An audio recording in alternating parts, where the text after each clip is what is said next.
जय हिंद दोस्तों, स्वागत है आपके अपने यूट्यूब चैनल रोजगार सारथी में। उम्मीद है आप लोग स्वस्थ होंगे, जिंदाबाद होंगे और अपने पेपर की तैयारी बहुत अच्छे से कर रहे होंगे। तो जैसा कि आप लोग जानते हैं कि नया साल लग चुका है। आज 1/1/2024 आज से नया साल लग चुका है और मैं उम्मीद करूंगा ये नया साल आप लोगों के लिए बहुत ही फ़ायदेमंद रहे और इसमें आप लोग बहुत कुछ प्राप्त करें। जो आप चाहते हैं ना, जो आप चाहते हैं कि वर्दी मिले, सरकारी जॉब हो, वो आपको ज़रूर मिले। मेरी उम्मीद यही रहेगी और हमारा पूरा योगदान रहेगा सरकारी भर्ती को दिलाने में हमारी तरफ से। ओके, तो जैसा कि मैंने आपसे वादा किया था कि हम लोग क्या करेंगे, हम लोग करेंगे प्रैक्टिस सेट चालू। कब से? यूपी पुलिस और एसएसजीडी कब से? 1 जनवरी से। तो 1 जनवरी से हमने प्रैक्टिस सेट चालू कर दिया है। किसका? यूपी पुलिस प्लस एसएसजीडी दोनों का। हम इसमें यूपी पुलिस के भी क्वेश्चन रखेंगे और एसएसजीडी के भी क्वेश्चन रखेंगे। कौन से? जीके जीएस वाले। ओके, इसके अंदर हमने क्या करेंगे, आज तो थोड़े कम क्वेश्चन है, अगली बार से हम लोग कितने मैक्सिमम 25 क्वेश्चन लेके चला करेंगे हर रोज, है ना। हम लोग हर रोज 25 क्वेश्चन किया करेंगे। और प्रश्न को मैं उम्मीद दिलाता हूँ आप लोगों को कि प्रश्न आपका एक होगा, पर एक प्रश्न में आपको 4 प्रश्न करने को मिल जाएंगे। मैं चाहूँगा कि एक प्रश्न में आप लोग 4 प्रश्न करें। तो मैं उस तरीके से आप लोगों को पढ़ाने वाला हूँ कि एक प्रश्न में आपके 4 प्रश्न हो जाए और आप अच्छे से प्रश्नों को याद कर सकें। प्रश्न मैंने सारे पेपर के पॉइंट ऑफ व्यू से रखे हैं, कोई इधर उधर से नहीं लिए। सारे जो पेपर में आने वाले हैं और पेपर के हिसाब से ही मैंने इसमें प्रश्न रखे हैं। ओके, तो 1 मिनट जरा, चलिए अब करते हैं इसी उम्मीद के साथ अपना टॉपिक शुरू। तो जैसा कि आप लोग जानते हैं कि हमारा चैनल रोजगार सारथी को जाके आप लोग सबसे पहले जिसने सब्सक्राइब नहीं किया है जाके सब्सक्राइब करें और अपने दोस्तों के पास ज़्यादा से ज़्यादा शेयर करें। उन्हें बता दें कि प्रैक्टिस से चालू होने वाले, चालू हो चुके, आ जाइए ज्वाइन करिए। ओके, जॉइन, ये रिकॉर्डेड क्लास है। खैर मैं ये नहीं कहूँगा लाइव क्लास है, रिकॉर्डेड क्लास है। रिकॉर्ड में आपको लाइव वाला एक्सपीरियंस होने वाला है। ओके, तो अब मैं कोशिश इतनी मेरी ये रहेगी कि आपको लाइव वाला एक्सपीरियंस रहे। लाइव और रिकॉर्ड में ज़्यादा फर्क नहीं होता। लाइव में ये रहता है कि आप लोग अपनी बातें पूछ सकते हैं। रिकॉर्ड में ये आप लोग कमेंट के जरिए कर सकते हैं। फ़र्क सिर्फ इतना है। तो आप लोगों की अगर कोई क्वेरी रहती है, कोई डाउट रहता है, तो कमेंट में पूछ सकते हैं आप लोगों की। तो रोजगार साथी को सबसे पहले सब्सक्राइब कर लीजिए। आपके लिए बढ़ने से पहले साल का पहला दिन है। मैं आप लोगों को एक मोटिवेशन के साथ अब बढ़ते हैं अपने आगे। मोटिवेशन क्या है? उम्र थका नहीं सकती, ठोकरें गिरा नहीं सकती। कि उम्र थका नहीं सकती, ठोकरें गिरा नहीं सकती। अगर जिद हो जीतने की, अगर जिद हो जीतने की तो हार भी हरा नहीं सकती। किसने कहा है? ये कहा है एपीजे अब्दुल कलाम साहब ने। ओके, तो इसी उम्मीद से हम लोग क्या करेंगे, अब धीरे धीरे आगे बढ़ेंगे। आप लोग ये मत सोचिए कि ये होगा वो होगा, कुछ भी होगा, पर कम से कम अपनी मेहनत तो पूरी करिए। हम मानते हैं कि यूपी पुलिस एग्जाम में अभी और एसएसजीडी एग्जाम में समय बहुत कम मिला है। समय अपने पास कितना है? समय अपने पास जोड़ के चले 40 से 50 दिन के बीच का है। 50 दिन भी बहुत ज़्यादा हो गए। अपने पास जोड़ के चलो 40 दिन का समय है। तो हमें 40 दिन में ऐसा क्या करना है जो हम इस एग्ज़ाम को निकाल सकें। जीएस की पूरी गारंटी मैं लेता हूँ कि आप लोग निकल जाएंगे अगर आप लोग रोज़ाना मन से अगर पढ़ेंगे और रोज़ाना क्लास को लेंगे तो। ओके, सबसे पहले चैनल को सब्सक्राइब कर लीजिए। तो इसीलिए अब हम चलते हैं और जीएस रोज़ाना आपको 25 क्वेश्चंस कराए जाएंगे। तो आप लोग लगा लीजिए 40 दिन में 25 क्वेश्चंस कितने होने वाले हैं आपके। और हर रोज़ 3 बजे अपलोड कर दिया जाएगा क्या? जीएस का प्रैक्टिस सेट। ओके, तो चलिए इसी उम्मीद के साथ बढ़ते हैं प्रश्न नंबर 1 पे। किसके लिए है? ये कोई भी ले सकता है, यूपी पुलिस और एसएसजीडी के एग्ज़ाम के लिए। ओके, प्रैक्टिस सेट नंबर 1 चालू करते हैं। प्रश्न 1 क्या कहता है हमारा? प्रश्न 1 कहता है क्या? निम्नलिखित में से क्या जम्मू और कश्मीर में स्थित है? तो निम्नलिखित में से ये कौन सी जगह जम्मू और कश्मीर में स्थित है? क्या वो बाल पाकरम राष्ट्रीय उद्यान है? Option number A. Option number B, क्या वो वन्य पाल प्याल वन्य जीव अभ्यारण्य है? क्या वो सी, क्या वो जल्दपाड़ा राष्ट्रीय उद्यान है, या इनमें से कोई नहीं है? तो जम्मू कश्मीर में क्या है? जे एंड के में क्या स्थित है? तो जे एंड के में क्या स्थित है? तो जम्मू कश्मीर में क्या स्थित है? तो आप लोग बताइए। तो जम्मू कश्मीर में स्थित है क्या? Jammu Kashmir, option number C, Jalpara. यहाँ पे और क्या क्या चीज़ें हैं? ये क्या है? ये कहाँ पे स्थित है? ये है डल झील के पास। किसके पास? डल झील। डल एक झील है जो मीठे पानी की झील है। ओके, डल झील जो मीठे पानी की झील है वहाँ पे ये स्थित है। ओके, और क्या इसके लिए, और क्या इसके, और इसके लिए क्या इंपॉर्टेंट है, और क्या क्या यहाँ पे है? और है जम्मू कश्मीर और कौन कौन से उद्यान है? तो जानते हैं। एक तो काजीरंगा उद्यान, कौन सा? काजीरंगा। ओके ओके, काजीरंगा उद्यान। और कौन सा है? और किश्तवाड़ा, काजीरंगा, किश्तवाड़ा। और कौन सा है? सलीम अली। ओके, सलीम अली। जगह का मैं लिख नहीं पा रहा हूँ, तो आप लोग सुन लीजिए। कौन सा? सलीम अली। एक तो किश्तवाड़ा और किश्तवाड़ा, सलीम अली और काजीरंगा, ये 3 उद्यान कहाँ पे है? ये है जम्मू कश्मीर में स्थित। तो इसका ऑप्शन नंबर क्या था? सी। ओके, आते हैं प्रश्न नंबर 2 पर। प्रश्न नंबर 2 हमारा क्या कहता है? प्रश्न नंबर 2 कहता है कि कौन से राष्ट्र ने 5 बार कॉमनवेल्थ गेम की मेजबानी करी है? तो हाल ही में वो कौन सा राष्ट्र है जिसने 5 बार कॉमनवेल्थ गेम की मेजबानी करी है? तो वो कौन सा राष्ट्र है? कौन सा राष्ट्र है वो? तो वो राष्ट्र क्या वो कनाडा है? ऑप्शन नंबर ए। बी, क्या वो न्यूजीलैंड है? ऑप्शन नंबर सी, क्या वो इंग्लैंड है? और ऑप्शन नंबर डी, क्या वो ऑस्ट्रेलिया है? तो वो कौन सा देश है जिसने 5 बार कॉमनवेल्थ गेमों की मेजबानी करी है? तो वो है option number D. Option number D, Australia. Okay, आप लोग ऑस्ट्रेलिया पे क्लिक मार सकते हैं और आप लोगों को ये प्रश्न याद रखना है अपने दिमाग में, पेपर में कभी भी पूछ सकता है। ओके, चलिए आते हैं प्रश्न नंबर 3 पे। प्रश्न नंबर 3 कहता है कि ऑर्किड ऑर्किड का मुख्यालय कहाँ स्थित है? ऑर्किड एक संस्था है। ऑर्किड का मुख्यालय कहाँ स्थित है? उससे पहले जानते हैं ऑर्किड के बारे में। ऑर्किड का फुल फॉर्म क्या है? ऑर्किड की फुल फॉर्म क्या है? ऑर्किड की फुल फॉर्म है आर्थिक विकास सहयोग संगठन। अगर हिंदी में कहें तो आर्थिक विकास सहयोग संगठन, और इंग्लिश में कहें तो organisation for economics cooperation development. कौन सी? Organisation for economics cooperation development. Okay, आर्थिक सहयोग संगठन। ओके, आर्थिक सहयोग संगठन, आर्थिक सहयोग संगठन। तो इसका मुख्यालय कहाँ पर स्थित है? तो ऑर्किड का मुख्यालय कहाँ पर स्थित है? क्या वो पेरिस में है? क्या वो जेनेवा में है? क्या वो रोम में है? या फिर न्यूयॉर्क में है? तो पेरिस का मुख्यालय कहाँ पर है? ऑप्शन नंबर ए, पेरिस। कहाँ पे? ऑर्किड का मुख्यालय कहाँ पे है? पेरिस में। ऑप्शन नंबर ए पर। ओके, आप लोग मुझे बताइए कि जेनेवा में किसका मुख्यालय स्थित है? आप लोग मुझे कमेंट में बताइए कि जेनेवा में किसका मुख्यालय स्थित है? ओके, कौन सी संस्था का मुख्यालय स्थित है? आइए जानते हैं प्रश्न नंबर कौन सा? प्रश्न नंबर 4। प्रश्न नंबर 4 क्या कहता है? प्रश्न नंबर 4 कहता है कि एक पुस्तक है कामसूत्र। कामसूत्र पुस्तक के लेखक कौन है? आप लोगों ने पढ़ा होगा, मैंने अपने जो, अब मैं आपको हिस्ट्री पढ़ा रहा हूँ तो हिस्ट्री के अंदर मैंने आपको पढ़ाया कि कामसूत्र पुस्तक के लेखक कौन है। अगर आप लोगों ने वीडियो देखी हो तो आप लोगों को पता होगा। तो कामसूत्र पुस्तक के लेखक कौन है? क्या वो क्या वो कल्हड़ है? क्या वो भद्रबाहु है? क्या वो पाणिनि है? क्या वो मनु है? ओके, तो वो कौन है? उससे पहले जानते हैं कि कल्हड़ की पुस्तक का नाम क्या है? कल्हड़ की पुस्तक का नाम क्या है? कल्हड़ की पुस्तक का नाम है राज तरंगिणी। कौन सी? राज तरंगिणी, राज तरंगिणी। ओके, राज तरंगिणी किसकी पुस्तक का नाम है? वो है कल्हड़ की पुस्तक का नाम। ओके, और कल्हड़ की पुस्तक का नाम ये हो गया। तो पाणिनि की पुस्तक का नाम क्या है? पाणिनि का पुस्तक का नाम है अष्टाध्यायी। और फिर मनु की पुस्तक का नाम है मनुस्मृति। तो फिर भद्रबाहु की पुस्तक का नाम क्या है? भद्रबाहु की पुस्तक का नाम है Kamasutra. Okay, option number B हमारा आंसर क्या हो जाएगा? Option number B. Option number B. Okay, चलिए जानते हैं प्रश्न नंबर 5। प्रश्न नंबर 5 क्या कहता है कि वेदांगों की कुल संख्या कितनी है? अच्छा, आप लोग मुझे बताइए कि वेदांग और वेद एक ही होते हैं, अलग अलग होते हैं? आप लोग मुझे बताइए, कमेंट में बताइए। फिर मैं अभी इसका प्रश्न भी मैंने आगे रखा है। ओके, तो कितनी संख्या है? वेदांग की कुल संख्या कितनी है? बताइए बताइए बताइए, आंसर करिए। ऑप्शन चलिए जानते हैं। Option number A 4, option number B 7, option number C 6, option number D 2। तो ऑप्शन नंबर हमारा क्या है? ऑप्शन नंबर सी, कितने? 6। Option number C 6। अब वो 6 कौन कौन सी है चलिए जानते हैं।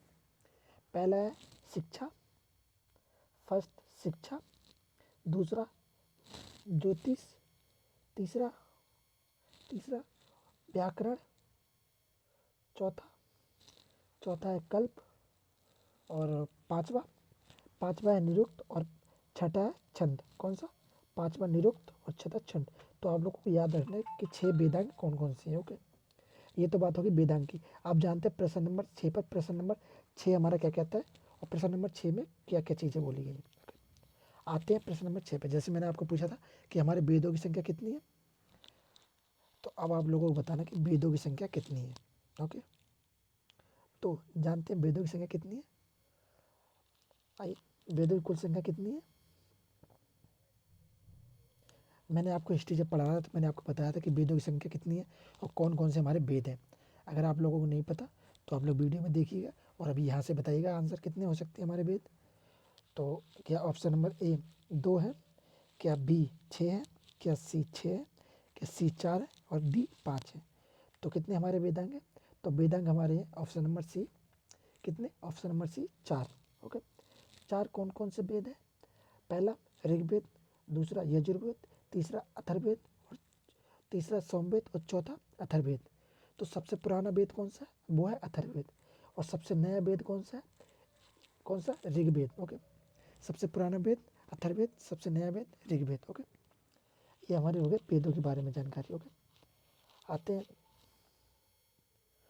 प्रश्न नंबर 7 पर। प्रश्न नंबर 7 क्या कहता है? प्रश्न नंबर 7 क्या कहता है? मृतकों का टीला। जब हम सिंधु घाटी सभ्यता जब पढ़ रहे थे तो हमने एक नाम पढ़ा था मृतकों का टीला। तो मृतकों का टीला किस शहर को कहा जाता है या नगर को कहा जाता है? तो किस शहर या नगर को कहा जाता है? तो वो क्या है?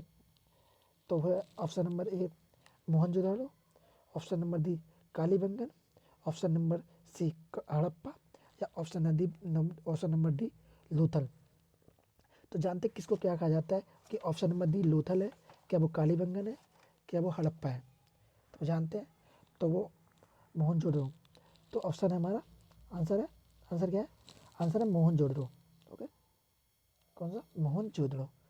अब मोहनजोदड़ो कहाँ पर स्थित है? मोहनजोदड़ो वर्तमान पाकिस्तान में स्थित है। किसके पास? सिंधु जो नदी है, जब मैंने आपको पढ़ा रहा था तो सिंधु नदी के पास में स्थित है। ओके, और क्या है? और क्या? कालीबंगन कहाँ पे स्थित है? कालीबंगन राजस्थान में स्थित है। अच्छा, हड़प्पा में हमें क्या मिला था? हड़प्पा में हमें 12 कक्ष वाला अन्नगार मिला। हड़प्पा में हमें क्या मिला? 12 कक्ष वाला अन्नगार। ओके, और लोथल में हमें क्या मिला? लोथल में हमें मृतकों का टीला या लोथल को हम क्या कहते हैं? मृतकों का नगर। टीला तो इसको कहेंगे मोहनजोदड़ो को। ओके, तो एक दो बात हो गई, एक तो टीला और नगर, ये प्रश्न बहुत बार पूछा जाता है। तो मृतकों का टीला अगर पूछा जाए तो मोहनजोदड़ो, और अगर नगर पूछा जाए तो कौन आएगा? तो होगा लोथल। क्या होगा? लोथल। ओके, मृतकों का नगर कौन है? लोथल। ओके, आइए जानते हैं प्रश्न नंबर 8। प्रश्न नंबर 8 क्या कहता है हमारा? प्रश्न नंबर 8 कहता है सिंधु घाटी समाज कैसा था? तो आप लोग बताइए कि आप लोगों को जब सिंधु घाटी शब्द पढ़ी है तो उसमें सिंधु घाटी समाज के बारे में बात करी गई थी। तो वह समाज कैसा था? क्या वो मातृ सत्तात्मक समाज था, क्या वो पितृ सत्तात्मक समाज था, या वो पुत्र सत्तात्मक समाज था, या इनमें से कोई नहीं था? तो बताइए। हाँ, तो वो मातृ सत्तात्मक समाज था। कौन सा? तो वो समाज था मातृ सत्तात्मक। ऑप्शन नंबर ए। कौन सा? ऑप्शन नंबर ए, मातृ सत्तात्मक समाज। ओके, मातृ सत्तात्मक समाज। आते हैं प्रश्न नंबर 9 पर। प्रश्न नंबर 9 क्या कहता है हमारा? प्रश्न नंबर 9 कहता है कि सिंधु वासी किस पक्षी को अत्यधिक पवित्र पक्षी मानते थे? तो जब सिंधु घाटी लोग थे वो एक पक्षी को पवित्र पक्षी मानते थे। तो उनका वो कौन सा पक्षी था जो जिसे वो पवित्र पक्षी मानते थे? तो वो क्या मोर थी वो? एक मिनट चलो। तो क्या वो मोर थी, क्या वो तोता था, क्या वो बतख थी, या फिर वो कोयल थी? तो कौन सा वो पक्षी था जिसे सिंधु घाटी वाले लोग उसे क्या मानते थे? पवित्र पक्षी। तो वो कौन सी थी? वो थी कोयल। सॉरी, कोयल नहीं, तोता। क्या थी? तोता नहीं यार, बतख। ऑप्शन नंबर सी बतख। तोते पे क्लिक हो गया, एकदम से दिमाग में आ गया तोता। तोता नहीं है, वो है बतख। ऑप्शन नंबर सी क्या है? बतख। ओके, ये लोग सिंधुवासी लोग किसको पवित्र मानते थे? वो है बतख को अधिक पवित्र मानते थे। ओके, आते हैं प्रश्न नंबर 10 पर। ये बहुत ही इंपॉर्टेंट प्रश्न है, इसको आप लोग दिमाग में बिठा के रख लीजिएगा, क्योंकि ये प्रश्न किससे है? ये प्रश्न है पॉलिटी से। तो प्रश्न पॉलिटी से आप लोगों को पेपर में पूछा ही जाता है, आज नहीं तो कल। और इस प्रश्न से बहुत सारे प्रश्न बनते हैं, मैं बताता हूँ आपको। क्या प्रश्न क्या है? कि संविधान सभा की पहली बैठक कब हुई? संविधान सभा की जब बैठक हुई थी तो उस संविधान सभा की पहली बैठक कब हुई? क्या वो 6 अक्टूबर 1945 को हुई, क्या वो 9 दिसंबर 1946 को हुई, क्या वो 11 दिसंबर 1946 को हुई, क्या वो 15 अगस्त 1950 को हुई। तो वो बैठक कब हुई थी? तो वो बैठक हुई थी कब? वो बैठक हुई है 9 दिसंबर 1946 को। 9 दिसंबर 1946 को जब ये बैठक हुई थी, तो उस समय इसके अध्यक्ष कौन से, कहाँ पे ये बैठक हुई थी? तो भैया जब ये 9 दिसंबर 1946 में बैठक हुई, तो उस समय ये बैठक कहाँ पे हुई? दिल्ली में। कहाँ पे? दिल्ली में। दिल्ली में बैठक हुई। तो उस समय अध्यक्ष कौन थे? इसके अध्यक्ष थे, अस्थायी अध्यक्ष थे उस समय। एक अध्यक्ष हुए जिसका नाम, जो इसके अस्थायी अध्यक्ष बने, तो अस्थायी अध्यक्ष कौन थे? डॉक्टर सच्चिदानंद सिन्हा। तो अस्थायी अध्यक्ष कौन रहे? वो रहे डॉक्टर सच्चिदानंद सिन्हा। तो इनको अध्यक्ष बने। ओके। और फिर उसके बाद जब 11 दिसंबर 1946 को, ये 11 दिसंबर 1946 क्या हुआ? उसके बाद 11 दिसंबर 1946 को स्थायी अध्यक्ष चुने गए। स्थायी अध्यक्ष कौन चुने गए? चुने गए राजेंद्र प्रसाद। कौन? राजेंद्र प्रसाद जी स्थायी अध्यक्ष चुने गए। किसके? संविधान सभा के। ओके। तो और 15 अगस्त 1950 को क्या हुआ? आपको पता ही है 15 अगस्त 1950 को क्या हुआ था। ओके। जिसको नहीं पता तो वो जाने। ओके। आते हैं, बढ़ते हैं अपने प्रश्न नंबर 11 पर। प्रश्न नंबर 11 क्या कहता है हमारा? प्रश्न नंबर 11 कहता है कि संविधान सभा का गठन का विचार सर्वप्रथम किसने दिया? जब संविधान सभा बनी तो उसका गठन किसने दिया कि भाई एक संविधान सभा बनानी चाहिए जिससे ये कार्य होंगे। तो इस चीज़ के बारे में विचार किसने किया? किसने बात लिया है कि संविधान सभा का गठन होना चाहिए? तो वो व्यक्ति कौन थे? क्या वो M.N. रॉयन है? क्या वो गांधी जी है? क्या वो A.B. अलेक्जेंडर है? या फिर वो डॉक्टर B.R. अम्बेडकर है? ओके। तो वो कौन व्यक्ति है? तो वो है ऑप्शन नंबर A.M. रॉयन। कौन है? A.M. रॉयन। ओके। इन्होंने कहा था कि संविधान सभा बनना चाहिए और संविधान सभा का गठन होना चाहिए, इससे ये लोग अपने अपने कार्य कर सकते हैं, कैसे कैसे लोगों का कार्य किया जाएगा। तो इनकी ये बात रही थी। तो हम बोल सकते हैं संविधान सभा का गठन का विचार सर्वप्रथम किसने दिया? किसने दिया? वो है M.N. रॉय ने। ओके। अब आते हैं प्रश्न नंबर 12 पर। प्रश्न नंबर एक मिनट जरा। अगर वीडियो अच्छी लग रही है तो लाइक करें, सब्सक्राइब करें, क्योंकि मैं ज़्यादा बोलता नहीं हूँ। लाइक सब्सक्राइब करना, मुझे पता है कि बीच में डिस्टर्बेंस करना बड़ा अच्छा नहीं रहता, क्योंकि आपका रिदम जो होता है ना, पढ़ते पढ़ते रिदम बिगड़ जाता है, तो मैं नहीं चाहता कि आपका रिदम बिगड़े। ओके। आते हैं, जानते हैं प्रश्न नंबर 12 क्या कहता है हमारा। प्रश्न नंबर 12 कहता है कि संघ और उसका राज्य क्षेत्र किस भाग में है? ये बात पॉलिटी से है, तो इसमें पूछा था, हम जब पढ़ते हैं ना पॉलिटी के भाग, तो पॉलिटिकल में बोलते हैं ना कि अपने संविधान में टोटल भाग कितने हैं, वर्तमान भाग कितने हैं, टोटल भाग कितने? 12। ओके। 12 भाग है। उन 12 भागों में से क्या है? उन 12 भागों में क्या है कि उन 12 भाग में क्या है कि 12 भाग है। अब 12 भागों की बात की हुई कि उनमें से क्या पूछा जा रहा है, उस संघ और उसका राज्य क्षेत्र किस भाग में है। और हमारे अनुच्छेद कितने हैं? अनुच्छेद है 395। अनुच्छेद कितने हैं? अनुच्छेद है 395। 12 तो भाग है, भाग हो गए 12, और अनुच्छेद कितने हो गए? 395 हो गए। अब जिसमें संघ और उसका राज्य क्षेत्र है वो किस भाग में आता है?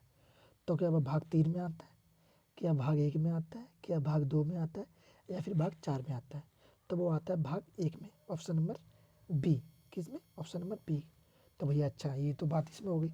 तो भाग 3 में क्या आता है, और भाग 2 में क्या आता है, और भाग 4 में क्या आता है? तो भैया मैं भी बताता हूँ कि भाग 3 में क्या आता है। भाग 3 में आता है मौलिक अधिकार। कौन आता है? भाग 3 में आता है मौलिक अधिकार। जो भी आपके मौलिक अधिकार है वो सारे किस में आ जाएंगे? वो आएंगे भाग 3 के अंदर। ओके। और जो हमारा भाग 1 है उसमें अनुच्छेद कहाँ से कहाँ तक है? 1 से लेकर, भाग 1 में अनुच्छेद है 1 से लेकर 4 तक अनुच्छेद। ओके। अनुच्छेद 1 से लेकर 4 तक इसमें अनुच्छेद है भाग 1 में। ओके। और फिर बात करते हैं भाग 2 की। भाग 2 में क्या है? भाग 2 में नागरिकता। भाग 2 में नागरिकता है, किस अनुच्छेद से किस अनुच्छेद तक है? भाग नागरिकता अनुच्छेद 5 से लेके 11 तक है। किसमें? भाग 2 में 5 से लेके 11 अनुच्छेद तक है। ओके। भाग 4 में क्या है? भाग 4 में किसके बारे में बताया गया? भाग 4 में बताया गया नीति निर्देशक तत्व के बारे में। जो हमारे नीति निर्देशक तत्व है ना, तो उसके बारे में बताया गया। DPSP के बारे में इसमें बताया गया। किसके बारे में? DPSP। ओके। DPSP के बारे में इसमें बताया गया। भारत के नीति निषेध तत्व। ओके, अब बात करते हैं प्रश्न नंबर 13 के। प्रश्न नंबर 13 क्या कहता है हमारा? प्रश्न नंबर 13 कहते हैं कि नियम समिति के अध्यक्ष कौन थे? जब नियम समिति बनाई गई तो उस समय नियम समिति के अध्यक्ष कौन थे? तो जानते हैं, क्या वो डॉक्टर राजेंद्र प्रसाद नियम समिति के अध्यक्ष थे? क्या वो भीमराव अम्बेडकर थे? क्या वो जवाहरलाल नेहरू थे? क्या वो गांधी जी थे? तो वो कौन थे? तो वो थे ऑप्शन नंबर क्या? Option number A. Option number A, doctor Rajendra Prasad. अच्छा, तो भैया डॉक्टर राजेंद्र प्रसाद और भी किसी समिति के अध्यक्ष थे? हाँ, डॉक्टर राजेंद्र प्रसाद एक समिति के अध्यक्ष और थे। किस समिति के? झंडा समिति के। कौन से? झंडा समिति के अध्यक्ष। ओके भैया, ये बात होगी। तो क्या भीमराव भी किसी के अध्यक्ष थे? क्या जवाहरलाल नेहरू भी किसी के अध्यक्ष थे? और क्या महात्मा गांधी भी किसी के अध्यक्ष थे? तो जानते हैं, या फिर महात्मा गांधी को हटा देते हैं। अच्छा, तो जानते हैं कौन थे? क्या वो डॉक्टर राजेंद्र प्रसाद तो हो गए हमारे। भीमराव अम्बेडकर किस समिति के अध्यक्ष थे? भीमराव अम्बेडकर किस समिति के? प्रारूप समिति के अध्यक्ष थे। ओके, भीमराव अम्बेडकर किसके? प्रारूप समिति के अध्यक्ष थे। जवाहरलाल नेहरू जी किस समिति के अध्यक्ष थे? जवाहरलाल नेहरू दो समिति के अध्यक्ष थे। एक तो संघ शक्ति समिति के अध्यक्ष और दूसरे संविधान सभा संविधान समिति के अध्यक्ष। कौन से? संघ शक्ति समिति के और संविधान समिति के अध्यक्ष थे। ओके, अब बात करते हैं और कौन थे। यहाँ पे गांधी जी की जगह आप लोग किसको लगा लीजिए? गांधी जी की जगह डॉक्टर के एम मुंशी को लगा लीजिए। ओके, डॉक्टर जी की जगह के एम मुंशी जी को लगा लीजिए यहाँ पे, क्योंकि गांधी जी उस समय आए नहीं थे और वो किसी समय थे तो, पर उस समय वो जिंदा नहीं थे। तो अध्यक्ष कौन हुआ? तो डॉक्टर के एम मुंशी के एम मुंशी जी। ये किस समिति के अध्यक्ष थे? के एम मुंशी। के एम मुंशी थे कार्य संचालक समिति। ओके, कार्य संचालक समिति के अध्यक्ष थे। तो कौन कौन? डॉक्टर राजेंद्र प्रसाद किसके हो गए? झंडा समिति एवं किसके? नियम समिति के अध्यक्ष। डॉक्टर भीमराव किसके हो गए? क्या? प्रारूप समिति के अध्यक्ष। जवाहरलाल नेहरू संघ शक्ति एवं संविधान सभा के अध्यक्ष। और गांधी जी तो थे नहीं, फिर डॉक्टर के एम मुंशी किसके हो गए? कार्य संचालक समिति के अध्यक्ष। ओके, अब आते हैं प्रश्न नंबर 14 पर। प्रश्न नंबर 14 हाल ही का प्रश्न है। प्रश्न नंबर 14 क्या कहता है कि भारत की कुल जनसंख्या वर्तमान में कितनी है? जो वर्तमान में भारत की जनसंख्या कितनी है कुल? क्या वो 135.6 करोड़ है? क्या वो 140.56 करोड़ है? क्या वो 142.86 करोड़ है? क्या वो 40 करोड़ है? तो जनसंख्या कितनी है भारत की वर्तमान में? तो भारत की वर्तमान में जनसंख्या है 142.86 करोड़। कितनी? 142.86 करोड़ जनसंख्या। ओके, अब बात करते हैं प्रश्न नंबर 15 की। और प्रश्न नंबर 15 क्या कहता है हमारा? प्रश्न नंबर 15 कहता है कि क्षेत्रफल की दृष्टि से भारत का स्थान कितना है? जो क्षेत्रफल की दृष्टि से अगर भारत का स्थान देखा जाए तो कितना है? तो क्षेत्रफल की दृष्टि से भारत का स्थान कितना है? तो आप बताइए। प्रश्न नंबर 15 है हमारा। तो क्या वो 8वां स्थान है? क्या वो 5वां स्थान है? क्या वो पहलवा स्थान है, फर्स्ट स्थान है? क्या वो 7वां स्थान है? जो तो क्षेत्रफल की दृष्टि से कौन सा स्थान है हमारा पूरी दुनिया में? कौन सा स्थान है? तो पूरी दुनिया में अगर देखा जाए तो क्षेत्रफल की दृष्टि से हमारा कितना? ऑप्शन नंबर डी 7वां स्थान है। ऑप्शन नंबर डी 7वां। पर 7वां स्थान हमारा हो गया। तो पहला स्थान भैया किसका है? तो पहला स्थान है रूस का। तो अगर जरूरी नहीं कि एक लाइन से पूछे कि 7वां, तो पूछ सकता है कि 5वां स्थान किसका है, बताओ। पेपर में पूछ सकता है कि 5वां स्थान किसका है। तो 5वां स्थान आपको बताना पड़ेगा किसका है। तो 5वां स्थान किसका आ जाएगा? तो 5वां स्थान आएगा ऑस्ट्रेलिया का, है ना। तो ऐसे पूछेगा कि अच्छा भारत का, चलो बता दिया। लास्ट आखिरी स्थान 7वां स्थान किस देश का है? तो 7वां स्थान किसका, या सॉरी 8वां स्थान किसका है? 8वां स्थान है अर्जेंटीना। अर्जेंटीना का कौन सा स्थान है? 8वां। ओके, भारत के बाद वाले भी याद रखो, भारत से पहले वाले भी याद रखो। ओके, तो इसकी एक ट्रिक है। ट्रिक यहाँ पे तो लिख नहीं पाएगी क्योंकि एरिया कम है। ट्रिक क्या है कि एक चीन अब, सॉरी क्या ट्रिक है? रुक चीन अब आया भारत। क्या है? रुक चीन अब आया भारत। रुक चीन अब आया भारत। रुक से रा से रूस, का से कनाडा, ओके, का से कनाडा, चा से चीन, आ से अफ्रीका, और आया से ऑस्ट्रेलिया, भारत से भारत, और अर्जेंटीना अलग से आ गया। तो रुक चीन अब आया भारत, और ए लगा सकते हैं अगर अर्जेंटीना के याद रखना तो ए। तो ये ट्रिक है, रुक चीन अब आया भारत। आपको सारी बोल सकते हैं एक पैटर्न वाइज याद रखने की, ओके। तो कभी कभी बोलता है कि पैटर्न से लगाएं, तो एग्जाम से कुछ भी पूछ सकता है, तो आपको हर तरीके से याद रहना चाहिए कैसे कैसे पूछ सकता है, ओके। आते प्रश्न नंबर, ये प्रश्न मैं आपको होमवर्क के लिए देता हूँ, आप लोग इसका आंसर मुझे कमेंट बॉक्स में बताइए। क्या है प्रश्न, क्या है कि हिंद महासागर, सॉरी, सबसे बड़ा महासागर कौन सा है। आप लोग मुझे इसका आंसर कमेंट बॉक्स में बताइएगा कि सबसे बड़ा महासागर कौन सा है। क्या वो हिंद महासागर है, क्या वो प्रशांत महासागर है, क्या वो आर्कटिक महासागर है, या फिर वो अंटार्कटिका महासागर है। तो आप लोग इसका मुझे आंसर कमेंट बॉक्स में बताइएगा, ओके। तो नई साल थी, आज का दिन एंजॉय किया होगा आप लोगों ने। उम्मीद करता हूँ सुबह से लेके आप लोग अभी एंजॉय कर रहे होंगे, और अच्छे से एंजॉय करो, कोई दिक्कत नहीं है। पर एंजॉय कर लिए, अब पढ़ाई पे लग जाओ भाई। साल दिन निकलते हैं, पन्ने बदलते हैं, लाइफ आपको बदलनी होती है। तो लाइफ आप बदलोगे, पन्ने नहीं। तो कैलेंडर चेंज हुआ है, आपकी लाइफ अभी चेंज नहीं हुई है, आपको लाइफ चेंज करनी है। लाइफ चेंज करने के लिए क्या करना पड़ेगा, पढ़ना पड़ेगा। बिना पढ़े लाइफ चेंज नहीं हो सकती। तो कैलेंडर को छोड़ो, लाइफ पे फोकस करो। कैलेंडर आपका चेंज होता रहेगा, लाइफ जिस दिन चेंज हो जाएगी उस दिन सब कैलेंडर आपके हिसाब से चलना चालू हो जाएंगे, ओके। तो लाइफ चेंज करो, कैलेंडर ऑटोमेटिक चालू हो जाएगी। तो ये आपके लिए होमवर्क है, होमवर्क में आप लोग करके लाइएगा इसको, और मुझे कमेंट बॉक्स में बताइएगा कि इसका आंसर क्या है। मैं चाहता हूँ कमेंट बॉक्स से कम 2000 से 3000 के बीच में इसका आंसर मुझे आए। मैं उम्मीद करूँ, इतना उम्मीद कर सकता हूँ आप लोगों से, ओके। वीडियो अच्छी लगी है तो लाइक कीजिए, और लाइक कीजिए, सब्सक्राइब कीजिए, और अपने दोस्तों के पास चैनल को ज़्यादा से ज़्यादा शेयर करें, जिससे वो लोग भी इस चैनल पे आए और अपनी प्रिपरेशन चालू रखें। ये किस किस के लिए हम ये लोग ये एग्ज़ाम तैयारी करवा रहे हैं, ये हम लोग करवा रहे हैं, किसके प्रैक्टिस चल रही है, ये चल रही है यूपी पुलिस और एसएससी जीडी की प्रैक्टिस है, ओके। तो मिलते हैं नेक्स्ट वीडियो में। जय हिंद, जय भारत।